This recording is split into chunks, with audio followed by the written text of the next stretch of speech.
Ella Lee Bennett works two jobs to support her children.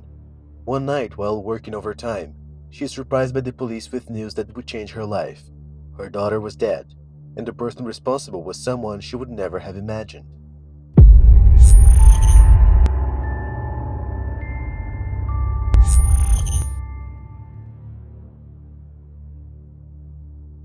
Ella Lee Bennett was born on the 12th of April 2002 in the city of Newnan in the state of Georgia. She lived in the city of Abilene in Texas, along with her mother Charity Lee Bennett and her older half-brother Paris Lee Bennett. Ella was an outgoing, playful little girl and loved to draw. Her brother was shy, quiet, and extremely intelligent, whose IQ was 141, which is quite high. Their mother Charity had a very troubled life. In 1980, when she was just 6 years old, she saw her mother take her father's life. Charity's mother was charged and arrested, but not convicted, as even with all the evidence that also included Charity's testimony, she was acquitted. The following years were even more difficult for Charity. Despite being a good student and athlete at school, she developed psychological problems in her teens and ended up addicted to drugs. When she was 17, her mother kicked her out of the house and gave her $100 and told her she could use the money to get help or to overdose and die soon. Charity spent half of the money on drugs and the other half on gasoline to get to a halfway house in Tennessee.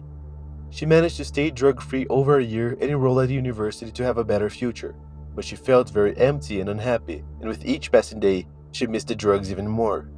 Charity then decided that if in 3 months things didn't get better, she would take her own life by overdose. With about a month to go before her deadline, she discovers she's pregnant. The pregnancy changed everything for Charity. She said it gave her a reason to go on living. On October 10, 1993, Paris is born, whose name comes from the Trojan prince of Greek mythology. Charity was very happy, saying that she had never loved anyone as intensely as she loved her son and that he has saved her life. In the following years, Charity stayed away from drugs. She lived for a while in the state of Alabama, where she met Jonathan Smith. They had a relationship that lasted about 3 years, and from that relationship was born Ella Lee Bennett in 2002. In 2005, Charity separates from Jonathan and moved to Dallas, Texas, to be closer to her mother who was sick. It was a very difficult period for Charity and her family. She had to take care of her mother, children, and still work nights to support them. Because of the pressure, Charity had a relapse and started using drugs again. Paris was 11 years old and her little sister Ella was 2 years old at the time. This relapse lasted about 6 months and upset Paris a lot.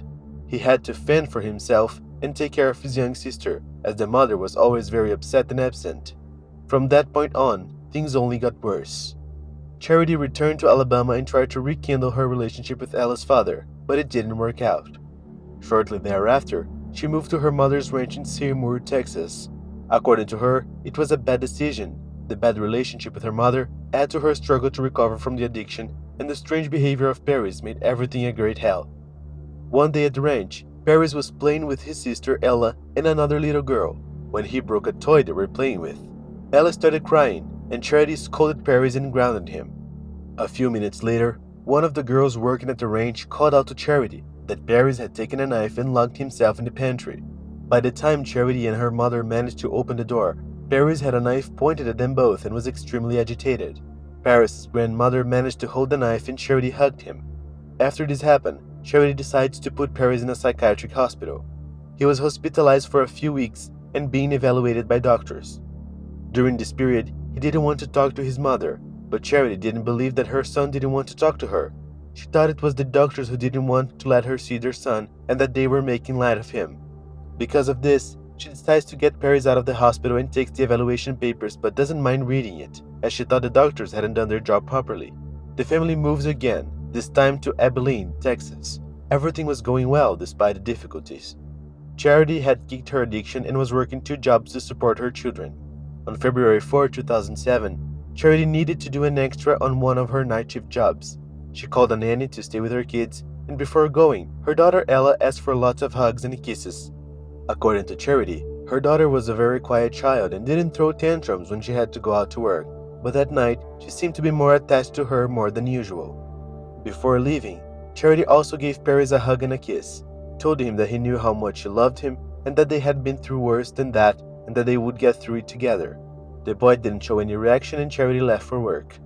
At around 10 p.m. that same night, Paris convinced the nanny that she could go home and that he would take care of his sister until his mother arrived. When the nanny left, Paris went to the kitchen and took a knife, then went to Ella's room, who was already sleeping, watched her for a while, and then attacked her in the intention of waking her up. With Ella awake, Paris did things I can't detail here because of the YouTube rules. He did these things for about 30 minutes, and then he took his sister's life by delivering 17 blows to her chest.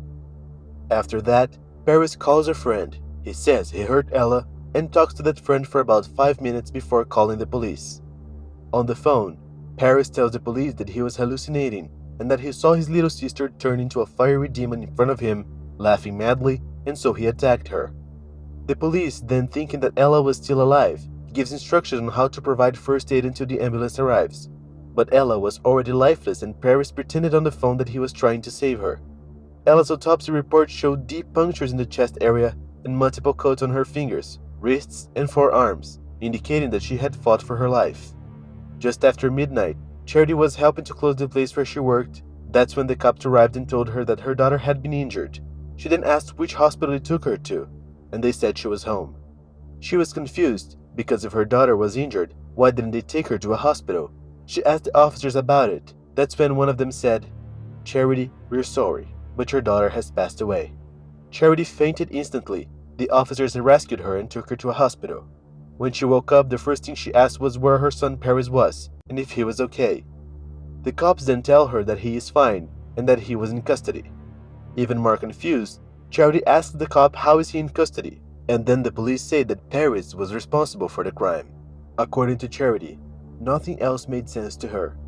She says that when they told what had happened to Ella, she broke into a billion pieces, and that when they told her that her son was responsible, it was as if someone had taken those pieces and broken all over again. She says she thought about taking her own life, but she still had Paris, and even after all, she still loved him as a son. The day after the crime, Charity went to see Paris.